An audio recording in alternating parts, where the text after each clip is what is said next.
भारत जो दुनिया की 5वीं सबसे बड़ी अर्थव्यवस्था है, हर सेक्टर में तेजी से ग्रो कर रहा है और खुद को दुनिया की तीसरी सबसे बड़ी अर्थव्यवस्था बनाने की दौड़ में है। इसी रफ्तार को देखते हुए भी विदेशी निवेशक भी भारत में जमकर पैसा लगा रहे हैं। लेकिन हाल ही में देखा गया है कि भारत का स्टॉक मार्केट तेजी से नीचे गिरा है, जिसका मुख्य कारण है फॉरेन इंस्टीट्यूशनल इन्वेस्टर्स।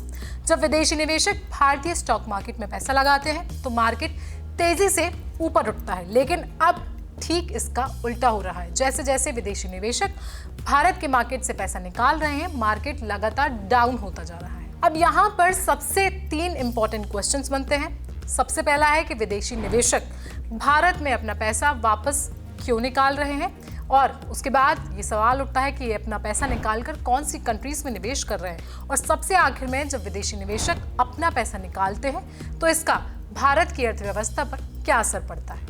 इस पूरे हालात को जानने के लिए हम सबसे पहले विदेशी निवेशकों का रुख समझ लेते हैं। सबसे पहले सवाल पर ध्यान दें तो विदेशी निवेशक अपना पैसा निकाल कर कहाँ निवेश कर रहे हैं। आमतौर पर लोग सोचते हैं कि वो चीन में निवेश कर रहे होंगे, लेकिन चीन के अलावा भी साउथ कोरिया, जापान और इंडोनेशिया जैसे देशों में भी ये निवेशक दिलचस्पी लेने लगे हैं।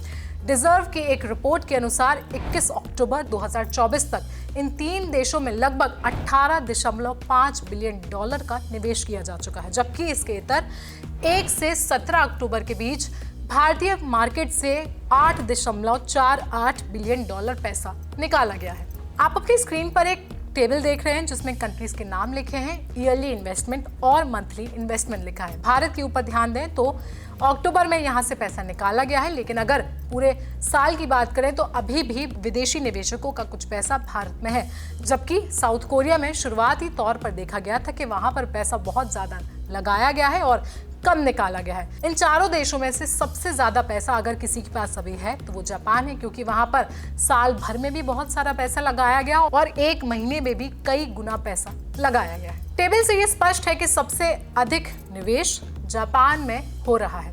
अब सबसे बड़ा सवाल यहाँ पर यह भी उठता है कि निवेश के आखिर कारण क्या है। सवाल है कि विदेशी निवेशक ऐसा क्यों कर रहे हैं। इसका सीधा जवाब है डाउन मार्केट। भारत का आर्थिक बाजार कमजोर हो रहा है। सितंबर महीने में जीएसटी कलेक्शन 4 महीने में सबसे कम रहा, यानी कि सिर्फ 1.7 ट्रिलियन रुपए रहा। इससे मार्केट में धीमी गति का संकेत मिलता है। बिक्री कम होने के कारण टैक्स कलेक्शन प्रभावित हुआ है, जो आर्थिक मंदी की ओर इशारा करता है। लेकिन इसके अलावा निर्माण क्षेत्र का परचेसिंग इंडेक्स भी 8 महीने में सबसे कम देखा गया है। इन सब के अलावा एक अन्य कारण ये भी हो सकता है कि विदेशी निवेशक बाहरी बाजारों में अधिक रुचि ले रहे हैं, जहां की नीतियां भारत की तुलना में अधिक आकर्षक हैं। विशेषज्ञों का कहना है कि इस बदलाव के 2 मुख्य कारण हो सकते हैं। सबसे पहला है profit taking after a stellar rally, यानी कि निवेशक जिन शेयरों में निवेश किया था उनसे उन्हें मुनाफा मिला, इसलिए उन्होंने अपना पैसा निकाल लिया। और दूसरा कारण हो सकता है मोर अट्रैक्टिव मार्केट्स, यानी कि विदेशी निवेशक जो हैं वो भारत के बजाय बाहरी बाजारों को ज्यादा पसंद कर रहे हैं। इससे साफ होता है कि भारत की लॉन्ग टर्म ग्रोथ अभी भी सकारात्मक है, यानी कि भारत पर इस चीज का जो है वो कोई भी नेगेटिव प्रभाव नहीं पड़ने वाला है।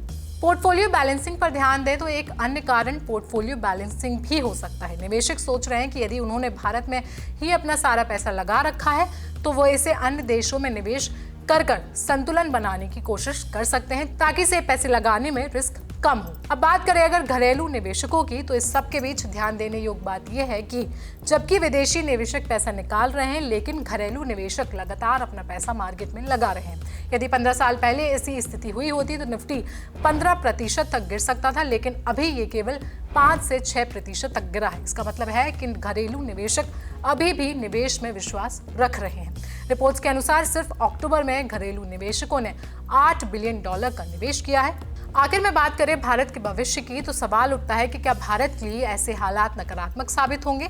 लॉन्ग टर्म की ओर देखें तो ये स्थिति नकारात्मक नहीं दिखाई देती है। चीन और भारत की तुलना करें तो चीन की जीडीपी ग्रोथ 4% है, जबकि भारत की जीडीपी ग्रोथ 6% है। भारतीय कंपनियों के शेयर एक तरफ ग्रो कर रहे हैं तो जबकि चीन कंपनियों के शेयर गिर रहे हैं। तो ऐसे में जो आने वाला महीना है उसमें काफी सारी चीजें सुधर सकती हैं और बदल भी सकती हैं, क्योंकि आगे यूएस इलेक्शंस है, मिडिल ईस्ट कॉन्फ्लिक्ट, सी चीजें हैं जो इन सभी चीजों पर प्रभाव डाल सकती हैं। तो भारत के शेयर मार्केट पर ये जानकारी आपको कैसी लगी है हमें कमेंट सेक्शन में जरूर बताएं। साथ ही साथ देश और दुनिया की बाकी खबरों के लिए बने रहें जनसत्ता के साथ।